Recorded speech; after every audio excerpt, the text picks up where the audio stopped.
Teoría del apego.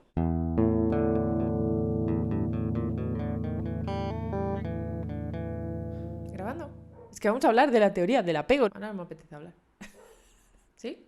Hola, bienvenidos a Afinando Neuronas. En este tiempo, desde los últimos vídeos y hasta estos, he estado pensando un poco en cómo podemos organizar la información, porque hay una cosa cierta, y es que en psicología hay muchísimas teorías para prácticamente todo. Entonces creo que es importante que sentemos las bases relacionándolo un poco con lo que vimos en el vídeo de la teoría polivagal de Stephen Porges. ¿Vale? La teoría polivagal de Stephen Porges lo que nos daba un poco era el entendimiento de cómo funcionamos a nivel del sistema nervioso autónomo, ¿vale? Y un poco el sistema nervioso central, como podemos ver en este vídeo.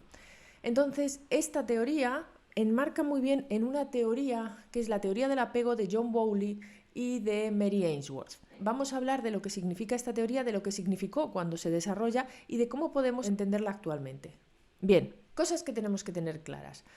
Nosotros, como seres humanos, somos unos seres absolutamente inmaduros. Nacemos totalmente inmaduros y nuestro sistema se tiene que desarrollar durante toda nuestra infancia para que podamos alcanzar la adultez. Es decir, no somos como otras especies, que podemos conocer una jirafa que según nace, al poco tiempo, a los minutos, ya está caminando. Nosotros no, nosotros somos mucho más o muy poco hechos, estamos poco hechos, entonces necesitamos que nuestro sistema se desarrolle.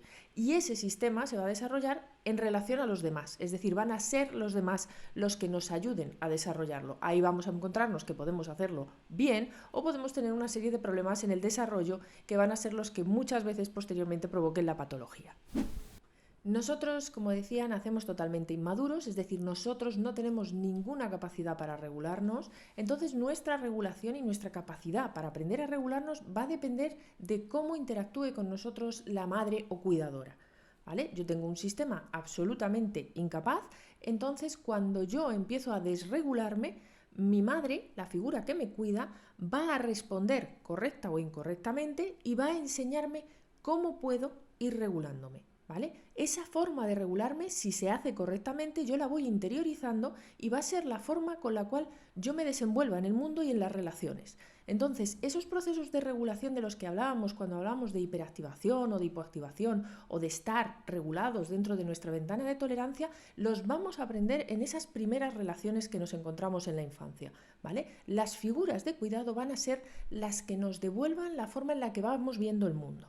Entonces, desde este punto de vista tenemos que entender que en más o menos los años 60 del siglo pasado, John Bowlby empieza a estudiar cómo funciona o cómo influencia a la persona el hecho de la figura de cuidado. Empieza a estudiar lo que es la diada madre-hijo, ¿vale? Podemos entender madre en el concepto general como la madre, puramente dicho, o podemos entenderla también como la figura que cuida al bebé.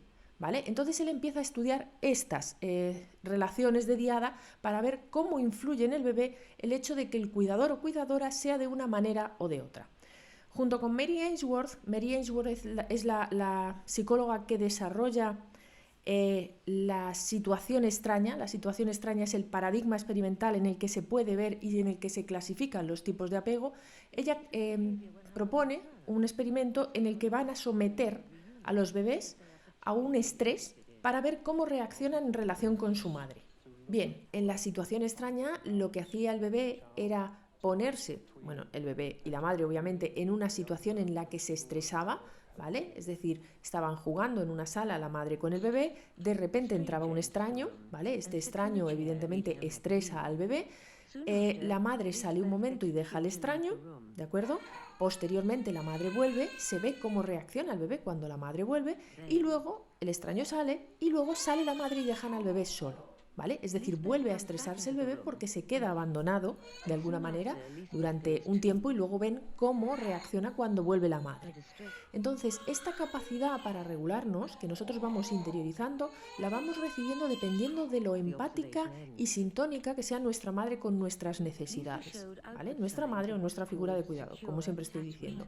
Entonces, esto va a determinar el patrón de apego que nosotros tengamos y eso va a determinar el tipo, la intensidad y la duración de la desregulación. Por eso nos vamos a encontrar a personas que se desregulan muy fácilmente y están mucho tiempo desregulados y otras personas que son capaces de volver rápido a un estado de regulación. Los tipos de apego que proponen Bowley y Ainsworth son el apego seguro, creo que por su nombre todos nos queda claro que sería el bueno y el adecuado, es decir, son niños que son capaces de estresarse, de adaptarse un poco al estrés, es decir, pueden sufrir pero son capaces de volver a su estado regulado y son capaces de relacionarse de forma adecuada. Luego tenemos otros dos patrones de apego que van un poco en consonancia con lo que habíamos visto del patrón hiperactivado y del hipoactivado. Tenemos el patrón ansioso ambivalente, ¿vale? Serían niños hiperexcitados que no son capaces de regularse, que lloran mucho, que buscan a la madre, se enfadan con ella, intentan que les consuele, pero les cuesta consolarse mucho, ¿vale? Eso va a hacer que luego tengamos a adultos que siguen con esa desregulación y que se hiperactivan fácilmente.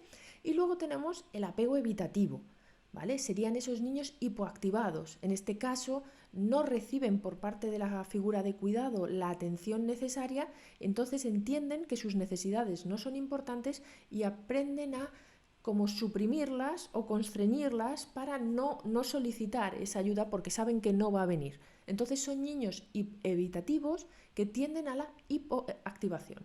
Esa hipoactivación va a hacer que estén sobreregulados, es decir, están como controlando lo que puedan sentir por dentro porque saben que si piden ayuda no la van a recibir. ¿Vale? La expectativa de recibir consuelo no se produce. Entonces tendríamos dos patrones que son inseguros dentro de este campo, por encima y por debajo, y el apego seguro. Estos dos patrones de apego se consideran patrones que, aunque son inseguros, están estructurados, ¿vale? Porque posteriormente Mary Main, que es discípula de Mary Ainsworth, lo que hace es descubrir otro patrón que es el patrón desorganizado. En este caso, estos niños no tendrían un patrón hiperactivado o hipoactivado fijo, sino que estarían pivotando constantemente y tendrían un patrón, como su nombre dice, desorganizado. Este patrón desorganizado se producen cuando la figura de cuidado ha dado una atención intermitente, ha sido excesiva o ha sido muy escasa y nunca ha sido de forma constante, sino que se han ido produciendo oscilaciones. El apego desorganizado es el que se relaciona con mayor grado de patología porque son personas que no son capaces de tener una estructura básica, porque los otros dos apegos, aunque son inseguros, se considera que son estructuras y formas de adaptarse al mundo. Entonces yo en la edad adulta, aunque no sea lo más funcional del mundo, me puedo desarrollar con esos patrones de apego estructurados, aunque sean inseguros, que son el inseguro y el evitativo. Esta teoría lo que hace es entrelazarse con la teoría de Stephen Porges, es decir, podemos entender lo que habíamos dicho del sistema vagal ventral, que sería ese estado de regulación y de conexión, que sería el apego seguro, donde nos encontraríamos en la ventana de tolerancia, el sistema simpático, que sería la hiperactivación, ¿vale?, de esas personas con apego ansioso, y el sistema vagal dorsal, que sería el del patrón de apego evitativo.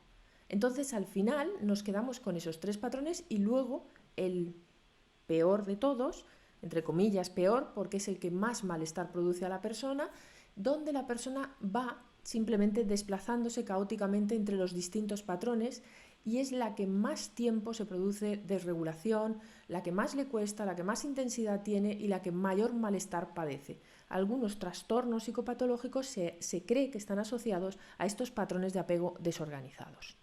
Si nos centrásemos en el apego inseguro, por ejemplo, en el apego ansioso dentro de los apegos, tendríamos a adultos que tienden a la ansiedad, ¿vale?, que se hiperactivan fácilmente, que reaccionan incluso de forma iracunda, es decir, con ira, con rabia, porque el apego inseguro lo que hace es buscar a la figura de cuidado desesperadamente y aferrarse a ella, pero no consigue consolarse con esa figura de cuidado y esa figura de cuidado luego lo podemos trasladar a las relaciones personales. Son personas que van a tender a la corregulación, están buscando al otro, ¿vale?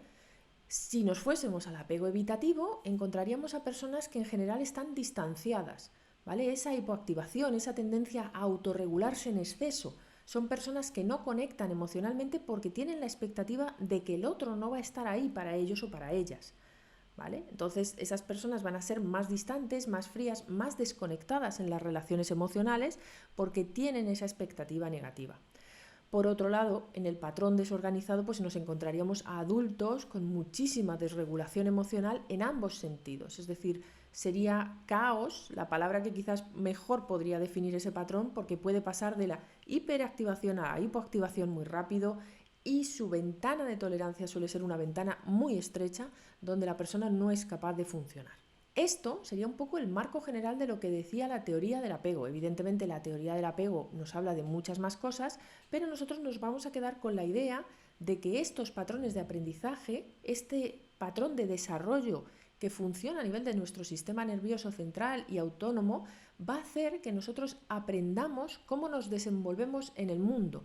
Y eso va a hacer que en la edad adulta tengamos una serie de problemas o dificultades u otras dependiendo de eso que hayamos recibido.